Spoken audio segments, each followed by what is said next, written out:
তুমি? ডাকটা পড়ে গেছে? ও আচ্ছা। নানু শেষ? ভা খেয়েছো? আচ্ছা। তো ফ্রেন্ডস, গুড মর্নিং। কেমন আছো সবাই? সবাই খুব ভালো আছো আর আমিও ভালো আছি। তা আজকে হচ্ছে বিপদনাশিনী পুজো। তো অল্প আগে দেখালাম, ভিডিওতে দেখতেই পারবে। মা ঠাকুর ঘরে পুজো দিচ্ছে আর সব ফল টল ফুল টুল রেডি। ফলগুলো ওই যে দেখো, দেখতেই পাচ্ছ, ওই যে ওইখানে রেখেছি। মানে এই ড্রয়িং রুমে আমরা পুজোটা করবো, কারণ আমাদের ঘরে সন্তোষী মা আছে, তার জন্য ঠাকুর ঘরে আর কি পুজোটা দিতে পারবো না। দাঁড়াও, কেমন আছে? ঠিক আছে, জিজ্ঞাসা করো। হ্যাঁ ঠিক আছে, হয়েছে? ঠিক আছে। তো সোনা সবাইকে বলছিল যে কেমন আছো তোমরা সবাই। অবশ্য সোনার কথাটা কমেন্ট করে জানাবে যে তোমরা কেমন আছো।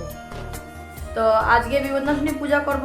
রান্নাটা সকালবেলা করে নিয়েছি, এখন একটু চা খাবো। এখন বেলা বাজে প্রায় 12টার মতন বেজেই গেছে। দেখ, আজকের ব্লগটা আমি এখন থেকে স্টার্ট করছি। তো এখন স্নান করবো, একবার স্নান সেরে নিয়েছে, এখন আরেকবার বাকি। স্নান করে তারপর পুজোর কাজে লেগে যাব। তো তোমরা দেখতে থাকো। তোমরা আজকে পুজো করবো কিভাবে করি, গত বছরও করেছিলাম। গত বছরের পুজোর ব্লগটাও আমার চ্যানেলে দেওয়া আছে, যারা দেখোনি তারা ঝটপট গিয়ে দেখে নাও। তো চলো দেখতে থাকো তোমরা। তো চাটা নিয়ে বসে পড়লাম চা খেতে। সকাল থেকে কিন্তু বন্ধুরা চাটা কিন্তু খাওয়া হয়নি। আমি আর মা যেহেতু পুজো করবো, আমরা দুজনেই উপোস। তো মা বলছিল যে একটু চা খেলে ভালো হতো। আমি বললাম যে মা তুমি একসাথে আমার সঙ্গেই খাবে, কারণ তুমি তো জানোই আমি একা চা খেতে পারি না। আর আমার বড় যেহেতু বন্ধুরা ঘরে নেই, কাজের সূত্রতে একটু বাইরে গেছে, তো তাই আর কি মাকে বললাম আমি যখন খাবো তোমাকে তখনই দিব। তো মা বললো ঠিকই আছে, তাহলে তুই কাজগুলো সেরে নে, তারপরে একসাথে আমরা দুজনে বসে গল্প করবো আর চা খাবো। তো তারপরে আমি সব কাজ সেরে নিলাম, রান্নাঘরে সেরে নিয়ে চাটা বসালাম, বসিয়ে রেডি করে নিয়ে আসলাম, মাকেও দিলাম, আমিও গল্প করতে করতে খেয়ে নিচ্ছি। তো ওই দিকটাতে মাও কিছুটা রেডি করে নিয়েছে পুজোর আয়োজন। তো মাকে বললাম তুমি রেডি করে সব ড্রয়িং রুমে নিয়ে আসো, আমি আসছি স্নানটা সেরে। তো স্নান সেরে দেখো আমি চলে আসলাম। আর মা বলছে যে অনেকটাই দেরি হয়ে গেছে জানিস, প্রায় 1:30টার মতন বেজেই গেছে। আমি বললাম মা কী করবো, ওই দিকটাতেও তো না করলে না হয়, কারণ যেহেতু আমার শ্বশুরমশাই বাড়িতে আছে, উনি একজন বয়স্ক মানুষ, ওনাকেও তো দুপুরের খাওয়াটা দিতে হবে। তাই আর কি মাকে বললাম যে না, রান্নাটা আগে যদি সেরে নিই তাহলে বাবা তো নিজে নিয়েও খেয়ে নিতে পারবে। মা বললো না, কথাটা খারাপ বলিস নাই, ভালোই বলেছিস। এখন দেখো, আগে যদি আমি পুজো করি তারপরে রান্না করি, নিজেরও ভালো লাগবে না, তার জন্য ওই দিকটা আমি সেরেই এসেছি পুজো করতে। আর যেহেতু আমার একটা ছোটো বাচ্চাকেও টাইম টু টাইম সব কিছু করতে হয়, সোনাকেও সকালের খাওয়া খাইয়ে দিয়েছি, স্নান করিয়ে দিয়েছি, এসবও তো একটা কাজ, বলো বন্ধুরা। তো সোনাকেও আবার দুপুরবেলা খাওয়াতে হবে, ঘুম পাড়াতে হবে। তো পুজো দিয়ে তারপরে যাব সোনাকে খাওয়াতে, ঘুম পাড়াতে। দেখো কথা বলতে বলতে মাকে রেডি করে বসিয়ে দিয়েছি। তারপরে এখন বসে পড়বো ফল কাটতে। যেহেতু আমার শাশুড়ি মাকে বলেছি তুমি ফল একটু একটু করে কাটতে থাকো, আমিও কিছুটা কাটবো। তো মা ওই দিকটাতে ফল কাটছে, আর আমি এদিকটাতে ভাবলাম যে আগে পান আর সুপুরির বাটাটা আমি সাজিয়ে নিই। যেহেতু 13টা পান, 13টা সুপুরি, গোটা সুপুরি, 13টা ফল, এসব তো সবই দিতে হয় বিপদনাশিনী পুজোতে। তো তাই আর কি মাকে বললাম আমি এগুলো রেডি করে নিই, টুকটাকগুলো মানে ছোটো ছোটো জিনিসগুলো, তুমি এগুলো এদিকে ফলটা কাটতে থাকো। বন্ধুরা পূজা দিতে বসে গেছে, এই যে মাকে বসিয়ে দিলাম। তারপরে এদিকে শুধু দেখো পানের বাটা আর তোমার গোটা ফল দিতে হয়, এটা রেডি করে নিয়েছি। আর বাকি এখন রেডি করছি। এই যে এখানে দেখো দেখিয়ে দিই, ফলগুলো আমি ভিজিয়ে রেখেছি, মানে এগুলো ধুয়ে দেবো। আর এখন অনেকটাই বেলা হয়ে গেছে পুজোতে বসে যায়, এখন ঘরটা বসিয়ে নিই তাড়াতাড়ি করে, তারপরে ফল টল কাটবো, তারপরে পাঁচালি করবো। দেখতে থাকো তোমরা। দাদা রে এদিকে আনো। এই যে গোপাল দাদা কই? এই তো এই যে আম্মা ওইখানে বসিয়ে দিবে, এই যে ওই একটা গোপাল দাদা বসছে, এই নাও। যেহেতু প্রচণ্ড পরিমাণে গরম ছিল, তাই আর কি মাকে বলেছি গোপু সোনা দুইজনকে এই ড্রয়িং রুমে নিয়ে আসো, আমরা পুজোও করবো, এখানে যখন ফ্যানের হাওয়া খাচ্ছি তো ওরা দুইজনও খাবে। তো সোনার জেদ ধরছিল যে গোপু সোনাকে একটু মাম দেবে, একটু আদর করবে। তো দেখো তোমরাই করো, মাম দেয়া দো, হ্যাঁ একটু মাম দেয়া, একটা মাম দেয়া দো, আর এই যাক দাদা। তারপরে গোপু সোনাকে বসিয়ে দিয়ে এদিকটাতে আবার চলে আসলাম পুজোর আয়োজনে। যেহেতু সোনা তো এখনও ছোট, কিছু তো বুঝে না, তাই আর কি মাঝে মধ্যে এমন যে জেদ ধরে কি আর বলি তোমাদেরকে। তো তারপরে দেখো এদিকে ফুলের বাটাটাও রেডি করে নিলাম, ফুলগুলো সব ধুয়ে সাজিয়ে রেখেছি। আর এদিকে বেলপাতাগুলো ধুয়ে নিব, তারপরে দুব্বাগুলো ধুবো, ধুয়ে আগে ঘরটা বসিয়ে দিব, কারণ অনেকটাই বেলা হয়ে গেছে। তো তো দুইজন মিলেমিশে যদি কাজ করি বন্ধুরা, দেখবে কাজটা কিন্তু খুব তাড়াতাড়ি হয়ে যায়। আর পুজো কিন্তু একটা করা কিন্তু মুখের কথা না, কারণ পুজোতে অনেক কিছু দরকার হয়, অনেক নিয়ম থাকে। তো তাই আর কি। আর আমি বিয়ে হয়ে মানে আসার পর থেকে আমার শাশুড়ি মা একটু কোমরে মানে জোর পায়। কেন বলছে এই কথাটা, যেহেতু মা আগে একা ছিল, আর এখন তো দেখোছই যে আমার শাশুড়ি মাকে তো তোমরা দেখেছই যে কতটা বয়স হয়ে গেছে, তো একা একা কোনো কিছুই করতে পারে না। তো তাই আর কি ভাবে যে না, আমার বৌমা আছে, তো আমি একটু ভরসা করতে পারি, আমার বৌমার আমি একসঙ্গে মিলে যাই করবো আর কি, ভালো করেই করব। আর ভালোও হবে জিনিসটা। তাই আর কি সবসময় মা মানে যেটাই মানে ভাবে মনে মনে, তা আমাকে একবার হলেও বলবে যে সানি আমি ওটা করতে পারবো। আমার ঘরের নাম যেহেতু সানি, তাই আর কি আমি বলে দিলাম তোমাদেরকেও। তো সবসময় আমাকে জিজ্ঞেস করে, ভালোও লাগে আমার সেই জিনিসটা, যে না কিছু তো একটা করতে হলে মা আমাকে একবার হলেও জিজ্ঞেস করে। আমিও কিন্তু সেই ক্ষেত্রতে একই, কিছু একটা করার আগে, কিছু একটা বলার আগে আর মার সঙ্গে আমি ডিসকাস করি।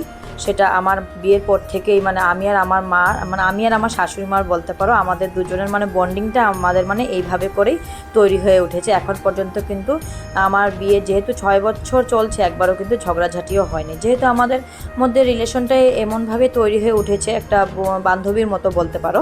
তো তাই আর কি। তো দেখো কথা বলতে বলতে কিন্তু অনেকটাই কথা বলে ফেলেছি। তারপরে এদিকে আমি ঘরটাও বসিয়ে দিয়েছি। আর ঘরটা না, আমি দেখছিলাম যে ঘরটা নড়ছে কিনা, কারণ ঘরটা যদি নড়ে তাহলে তো পড়ে যাবে, আর পড়ে গেলে তো সেটা অমঙ্গল হয়। তাই আর কি বারবার আমি ঘরটাকে চেক করছিলাম দেখে দেখে যে না ঘরটা পড়বে নাকি। আর মাকে বলছিলাম, মা দেখো তো ঘরটা পড়ে যাবে নাকি। মা বলছিল না। তো তারপরে যাকে সব বাটা রেডি করলাম, রেডি করে এদিকে আমি এখন পাঁচালি পড়তে বসে যাব। তো পুজোটা আমার মোটামুটি হয়ে এসেছে। তো পাঁচালি পড়ার আগে যাব সোনাকে খাওয়াতে, তারপরে এসে পাঁচালি পড়বো। তো ভাবলাম যে না ধূপকাঠি আর প্রদীপটা জ্বালিয়ে দিই। আর যেহেতু আমাদের ঘরে নারকেলের ছোবা ছিল না, তাই আর কি আমি ধুনাটা জ্বালাতে পারিনি, তার জন্য ধূপকাঠি আর প্রদীপটাই জ্বালিয়ে দিয়েছি। আর তারপরে তোমরাই দেখে আমাকে বলো যে আমার পুজোর আয়োজনটা ঠিকঠাক হয়েছে কিনা, নাকি কোনো কিছু কমই আছে, নাকি কোনো কিছু ভুল হয়েছে। এই যে দেখো আমি তোমাদেরকে দেখিয়ে দিই।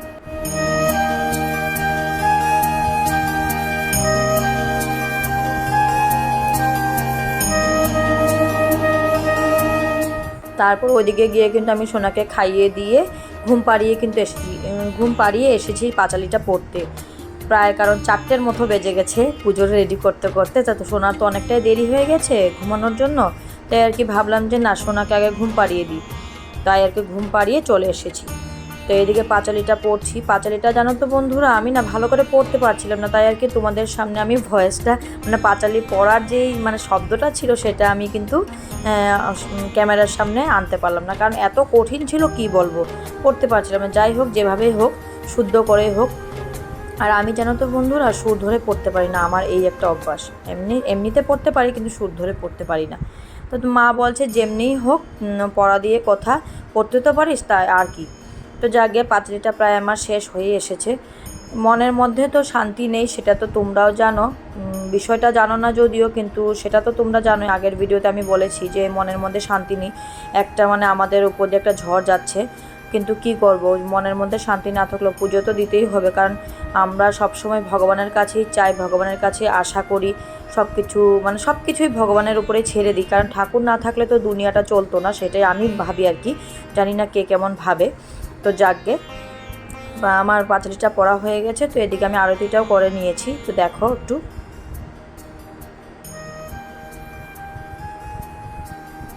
তা আরতি করে এদিকে পাঁচালি পড়তে পড়তে দেখি সোনা আবার উঠে গেছে। তো এখন আমি আবারও যাব সোনাকে ঘুম পাড়াতে, কারণ কি শঙ্খর আওয়াজটা পেয়ে সোনা উঠে গেছিলো। আর তার মধ্যেখান দিয়ে সোনা একটা কাণ্ড করে ফেলেছে, একটু পরে তোমরা দেখতে পারবে মা কী করছে বসে বসে।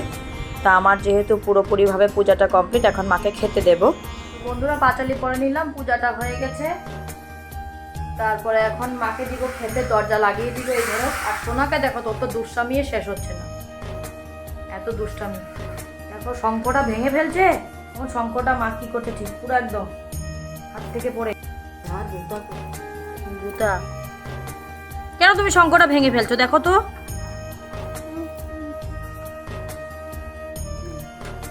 একটু এখানে গিয়ে রেস্ট করি, আর এদিকে ঠাকুর খেয়ে নে। চলো বাবা, ওই ঘরে যাবো আমরা, চলো। তো সোনাকে আমি আবারও ঘুম পাড়িয়ে এসেছি। এখন আবারও এইখানে প্রসাদগুলো নামিয়ে তারপরে সবাইকে দেওয়ার জন্য রেডি করে দেব মাকে। মা গিয়ে দিয়ে আসবে। তো এসে দেখলাম যে না, আমি ভেবেছিলাম ঠিক যে আমি রেডি করে দিব, মা দিয়ে দিয়ে আসবে। তো দেখেছি যে মা নিজেই প্রসাদগুলো নিয়ে সবাইকে রেডি করে দিয়ে এসেছে। মা বললো তুই সোনাকে ঘুম পাড়াচ্ছিলি, তাই আর কি তোকে আমি আর বলিনি। তো যাকগে ভালোই হয়েছে। তো তারপরে আমি মাকে বললাম মা আমি একটু প্রসাদ খেয়ে নিই।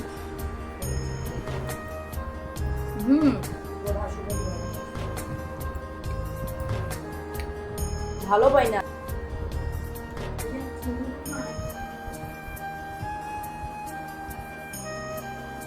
বন্ধুরা, পূজা শেষ, এখন প্রসাদ খাচ্ছি, তারপরে যাব আমরা ভাত খেতে। এখন বাজে প্রায় 4:30।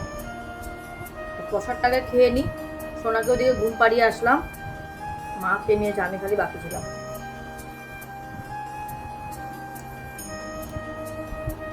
আমার না এই যে সাবু কলা খেতে খুব ভালো লাগে, খুব মানে খুবই, তার জন্য আমি সাবু কলাটাই বেশি করে নিয়েছি। আর আমও আমার ফেভারিট। এই যে